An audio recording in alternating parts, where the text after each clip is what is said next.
Trending topics நேரில் கொடுக்குங்க. சமீபத்தில் வந்து பார்த்தீங்கன்னா பிஜேபியிலேருந்து எச் ராஜா வந்து பார்த்தீங்கன்னா அவங்க வந்து ஒரு மீட்டிங் வந்து அமைச்சிருக்காங்க, ப்ரெஸ் கான்ஃபரன்ஸ். ஸோ அதில் வந்து பேசும்போது ஒரு விஷயம் சொல்லியிருக்காங்க.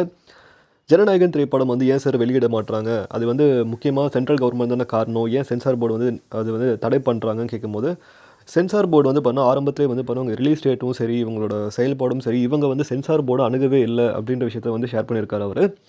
சரி, ஷேர் பண்ணியிருக்காரு. ஸோ அப்போ வந்து பார்த்தீங்கன்னா அந்த படம் அது முக்கியமான காரணம் அவரோட சென்சார் போர்டு தான் முக்கியமான காரணம் அப்படி சொல்லியிருக்காரு. இதுக்கும் கவர்மெண்ட்டுக்கும் சென்ட்ரல் கவர்மெண்ட்டுக்கும் எந்த சம்மந்தம் இல்லாத மாதிரி சொல்லியிருக்காரு. ஸோ மேலும் கந்தன்மொழி எப்போ சார் ரிலீஸ் ஆகும்னு சொல்லிட்டு அதை கேட்டுக்காரு. கந்தன்மொழி ரிலீஸ் ஆகி 1 மில்லியன் மேலே போயிட்டுருக்குங்க.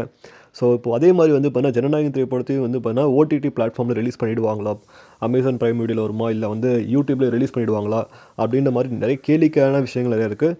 ஸோ இது வந்து கன்ஃபார்மாக விஜய் வந்து அவர் படம் வந்து யூடியூப்லேயோ இல்லை ஆன்லைன் ஓடிடி பிளாட்ஃபார்ம் ரிலீஸ் ஆச்சுன்னா அது வந்து பயங்கரமாக வந்து பண்ணால் 2 படத்து தான் போட்டி. ஒன்று கந்தன்மலை, இன்னொன்று வந்து ஜனநாயகன் அப்படின்ற மாதிரி தான் இருக்கும்னு நினைக்கிறேன். ஸோ எப்பயுமே வந்து பார்த்தீங்கன்னா இப்போ ரீசெண்டாக வந்து பார்த்தீங்கன்னா மானடவர் நடத்த போகிறாரு விஜய் வந்து பார்த்தீங்கன்னா. நெக்ஸ்ட்டு வந்து மாமல்லபுரம் வந்து பார்த்தீங்கன்னா அங்கே வந்து 25ஆம் ஒரு செயற்குழு வந்து மீட்டிங் இருக்குது அப்படின்ற மாதிரி சொல்லியிருக்காங்க விஜய் தலைமையில். ஸோ அதுக்கு செயல் வீரர்கள் வந்து ரெடியாக இருங்க அப்படின்ற விஷயத்தை வந்து பார்த்தீங்கன்னா அவரோட தலைமையில் வந்து அட்வைஸ் பண்ணிட்டுருக்காங்க. ஸோ 25ஆம் தேதி வந்து பார்த்தீங்கன்னா அவர் வந்து மாமல்லபுரத்தில் வந்து இப்போ செல்கிற மாதிரி அப்படின்னு தகவல் சொல்லியா இருக்குது. ஸோ இதை பற்றி உங்களோட கருத்தை வந்து கமெண்ட் பண்ணுங்கள். ஸோ படம் வரலன்ற தாண்டி 41 பேர் உயிர் போயிருக்கு. ஸோ அது முக்கியமான விஷயம். சிபிஐ என்கொயரியில் வந்து போயிட்டுருக்கு. ஸோ படமோட சர்ச்சையும் இருக்குது.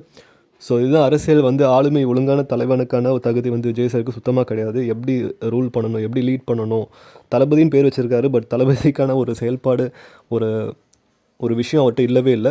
ஸோ அது வந்து எல்லா மக்களும் அறிஞ்சிப்பாங்க. ஸோ அவருக்கு அரசியல் தெரியல, அதுதான் விஷயம். ஸோ இதை பற்றி உங்களோட கதை வந்து கமெண்ட் பண்ணுங்கள். மேலே நம்ம சேனல் லைக் பண்ணுங்கள், ஷேர் பண்ணுங்கள், சப்ஸ்கிரைப் பண்ணுங்கள், மறக்காம பெல் ஐகான் கிளிக் பண்ண மகிழ்ச்சி.